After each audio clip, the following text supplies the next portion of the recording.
తెలంగాణలో ప్రజాపాలనే ధ్యేయంగా ముందుకు సాగుతున్నారు సీఎం రేవంత్ రెడ్డి. తెలంగాణలో బీఆర్ఎస్ కుటుంబ పాలనకు వ్యతిరేకంగా తాము ప్రజాపాలన చేసి చూపిస్తామంటోంది కాంగ్రెస్ సర్కార్. ఈ మేరకు ఎన్నికల్లో ఇచ్చిన హామీలను నెరవేర్చి ఇచ్చిన మాటను నిలుపుకోవాలన్న సంకల్పంతో ప్రజాపాలన కార్యక్రమానికి శ్రీకారం చుట్టనున్నారు. ప్రభుత్వ పథకాల అమలే లక్ష్యంగా ఈ కార్యక్రమం సాగనుంది. రేపటి నుంచి జనవరి 6 వరకు ఈ ప్రోగ్రాంని నిర్వహించనుంది సర్కార్. తెలంగాణలో బీఆర్ఎస్ కుటుంబ పాలనకు వ్యతిరేకంగా తాము ప్రజాపాలన చేసి చూపిస్తామంటోంది కాంగ్రెస్ సర్కార్.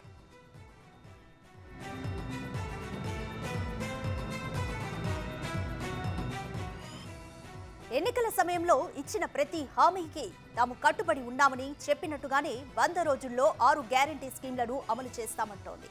ఈ మేరకు ప్రజల చెంతకే పాలనను తీసుకువెళ్తామని, మారుమూల గ్రామాలే కాదు అటవీ ప్రాంతాల్లో ఉండే గిరిజనుల వద్దకు కూడా తమ అధికారులు వెళ్లి సంక్షేమ ఫలాలు అందిస్తామంటున్నారు హస్తం నేతలు. కాగా ప్రజాపాలన కార్యక్రమంలో భాగంగా 10 రోజుల పాటు గ్రామ సభలు ఏర్పాటు చేసి ప్రజల నుంచి నేరుగా అధికారులు దరఖాస్తులు తీసుకోనున్నారు. ఇందుకు గాను అభయహస్తం ప్రజాపాలన దరఖాస్తు పేరుతో అప్లికేషన్ ఫారంను సిద్ధం చేసింది సర్కార్. అయితే ఒక్కో పథకానికి ఒక్కో అప్లికేషన్ పెట్టుకోవాల్సిన అవసరం లేకుండా అన్నింటికీ ఒకే దరఖాస్తు పెట్టుకునేలా సిద్ధం చేసింది.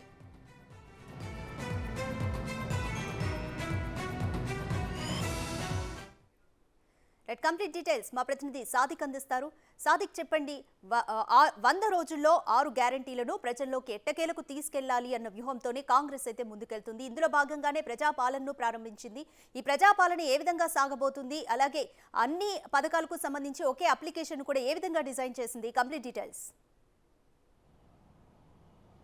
ఎస్ రాధిక, కాంగ్రెస్ ప్రభుత్వం రాగానే 6 గ్యారంటీ స్కీమ్స్ అమలు పరుస్తామని కూడా కాంగ్రెస్ పార్టీ స్పష్టం చేసింది. ముఖ్యమంత్రి రేవంత్ రెడ్డి ఈ అంశంపైన కూడా చాలా దూకుడుగా వివరిస్తున్నారు. 100 రోజుల్లోనే ఈ 6 గ్యారంటీ స్కీమ్స్ అమలు పరుస్తామని చెప్పడం జరిగింది. ఇప్పటికే మహిళలందరికీ ఉచితంగా ఆర్టీసీ బస్సులో ప్రయాణం చేసే సౌకర్యాన్ని కల్పించింది. దీంతో పాటుగా చేయూత సంబంధించినటువంటి 6వ ప్రోగ్రాంలో 6వ గ్యారంటీలో 10 లక్షల రాజీవ్ ఆరోగ్యశ్రీ సంబంధించినటువంటి పథకం అమలవుతుంది. ఇక మిగతా సంబంధించిన చూసినట్టయితే మనకు మహాలక్ష్మి స్కీమ్లో ప్రతి మహిళకు 2,500 రూపాయలు, 500 రూపాయలకి గ్యాస్ సిలిండర్ సంబంధించింది. దీంతో పాటుగా రైతు భరోసా ఎకరానికి 15,000 సంబంధించినటువంటి అంశం, అదేవిధంగా కౌలు రైతులకు కూడా ఉండబోతుంది. దీంతో పాటుగా 500 రూపాయలకే 500 రూపాయలకు భరోసా, అంటే వరికి వేస్తే బోనస్గా ఇస్తున్నటువంటి భరోసా కూడా ఉండబోతుంది. ఇది గృహజ్యోతి 200 యూనిట్ల వరకు కూడా ఉచితంగా విద్యుత్తు వాడుకునేందుకు గృహోపకరణలకు ఉపయోగిస్తుంది. ఇందిరమ్మ ఇండ్లు నిరుపేదలైనటువంటి వారికి, ఇండ్లు లేని వారికి మొత్తం 5 లక్షల వ్యయంతో సొంత ఇంటి జాగాని ఇస్తూ కూడా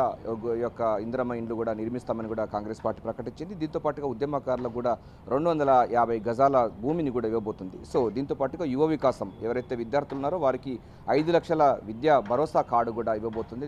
అది మనం ఇప్పటిదాకా చెప్పుకున్నట్టు చేయూత వికలాంగులకు, ఒంటరి మహిళలకు, ఇతర సంబంధించిన వాళ్ళకు 4,000 పెన్షన్ సంబంధించింది. ఇది దరఖాస్తు సంబంధించినటువంటి పూర్తి వివరాలు. 4 పేజీల సంబంధించిన దరఖాస్తు ఫారాన్ని మరి కాసేపట్లో ముఖ్యమంత్రి రేవంత్ రెడ్డి, అదేవిధంగా డిప్యూటీ సీఎం మల్లు బట్టి విక్రమార్కతో పాటుగా మంత్రివర్గం అందరూ కూడా లాంఛనంగా ఈ యొక్క దరఖాస్తు ఫారంని వీళ్ళు విడుదల చేస్తారు. ఆ తర్వాత రేపటి నుండి జనవరి 6వ తారీఖు వరకు కూడా లబ్ధిదారుల ఎంపిక గ్రామ సభల ద్వారా, అదేవిధంగా పట్టణాల్లో పట్టణ సభల ద్వారా పూర్తి స్థాయిలో లబ్ధిదారుల ఎంపిక అన్నది ఉండబోతుంది. 4 పేజీలకు సంబంధించినటువంటి ఈ పేజీలో పూర్తి స్థాయిలో 6 గ్యారంటీ స్కీమ్స్కు అర్హులైనటు వారందరూ కూడా అప్లై చేసుకోవచ్చు. అందులో భాగంగా మహాలక్ష్మి స్కీము, రైతు భరోసా, గృహజ్యోతి, ఇందిరమ్మ ఇల్లు, చేయూత పథకానికి ఒకటే ఫామ్ 4 పేజీలో ఉన్నటువంటి ఫామ్ ఉంటుంది. కుటుంబ వివరాలు ఇవ్వాలి, ఫోటో ఇవ్వాలి, అదేవిధంగా దరఖాస్తుని చాలా సింపుల్గా ఉండబోతుంది. ఎక్కడ కూడా ఎవరు కన్ఫ్యూజ్ చేయాల్సిన అవసరం లేదు. మామూలు కొంత లిటరసీ ఉన్నటువంటి వాళ్ళు కూడా ఫిలప్ చేసుకునే వీలుగా కాంగ్రెస్ ప్రభుత్వము ఇది అభయహస్తం సంబంధించినటువంటి ఆ ఫామ్ను తీసుకురాబోతుంది. ఇది లాంఛనంగా ఈరోజు ముఖ్యమంత్రి రేవంత్ రెడ్డి సెక్రటేరియట్లో లాంచ్ చేస్తారు. రేపటి నుండి 6వ తారీఖు వరకు కూడా దరఖాస్తులు స్వీకారం చేసుకుంటారు. దరఖాస్తులు మొత్తం ఎవరైతే ఉన్నారో మనకు దరఖాస్తుదారుని యొక్క పూర్తి వివరాలన్నీ కూడా ఈ మొదటి పేజీలో పొందుపరచాలి. అదేవిధంగా ఆయన కుటుంబ సంబంధించిన వివరాలన్నీ కూడా తన యొక్క కుటుంబం సంబంధించిన పూర్తి వివరాలన్నీ కూడా మొదటి పేజీలో ఉండబోతుంది. ఆ తర్వాత ఇక 6 గ్యారంటీ స్కీమ్స్ అన్నది లబ్ధిదారుల ఎంపిక ఎట్లా ఉండబోతుంది అనేది కూడా ఉంటుంది. అభయహస్తం 6 గ్యారంటీస్ సంబంధించిన వివరాలు, మహాలక్ష్మికి సంబంధించిన స్కీమ్కు మీరు ప్రతి నెల 2,500 ఆర్థిక సాయం సంబంధించిన దాని మీద టిక్ పెట్టవలసి ఉంటుంది. తర్వాత 500 రూపాయల గ్యాస్ సిలిండరు, ఒకవేళ మీకు గ్యాస్ సిలిండర్ నంబర్ ఉన్నట్టు గ్యాస్ సిలిండర్ నంబరు, సరఫరా, ఇట్లాంటి అనేక రకాల సంబంధించినట్టు 6 గ్యారంటీ స్కీమ్స్ ఏదైతే కాంగ్రెస్ పార్టీ అభయహస్తం ఇచ్చిందో ఈ అభయహస్తంలో 6 గ్యారంటీ స్కీమ్స్ ఉన్నాయి. ఈ 6 గ్యారంటీ స్కీమ్స్ కోసం దరఖాస్తులను ఈ రేపటి నుండి 6వ తారీఖు వరకు కూడా ఈ దరఖాస్తు ఫారం అన్ని కూడా సంబంధిత అధికారులకు అందరికీ ఫిలప్ చేసి వారికి ఇవ్వాల్సి ఉంటుంది. ఆ తర్వాత పూర్తిగా స్కూటింగ్ చేసిన తర్వాత 6 గ్యారంటీ స్కీమ్స్ 100 రోజుల్లో పూర్తి చేస్తామని కాంగ్రెస్ పార్టీ స్పష్టం చేస్తున్న నేపథ్యంలో ప్రభుత్వం చాలా దూకుడుగా ఈ 6 గ్యారంటీ స్కీమ్స్ ప్రజల్లో విస్తృతంగా తీసుకోవాలి. ప్రతి లబ్ధిదారుకి నిత్సాయులు ఉన్నటువంటి వారకు ప్రభుత్వం ఆదుకుంటుంది. ప్రభుత్వం మేము పాలకులం కాదు, సేవకులం, ప్రజా సేవకు కోసమే మాకు అవకాశం ఇచ్చారు, దాన్ని వినియోగించుకుంటాం, మీరందరూ కూడా వినియోగించుకోవాలని కూడా ప్రజలందరికీ ముఖ్యమంత్రి రేవంత్ రెడ్డి మరి కాసేపట్లో ఈ దరఖాస్తు ఫారాన్ని అధికారికంగా లాంచ్ చేయబోతున్నారు. Radhika, over to you. Right, thank you Sadiq.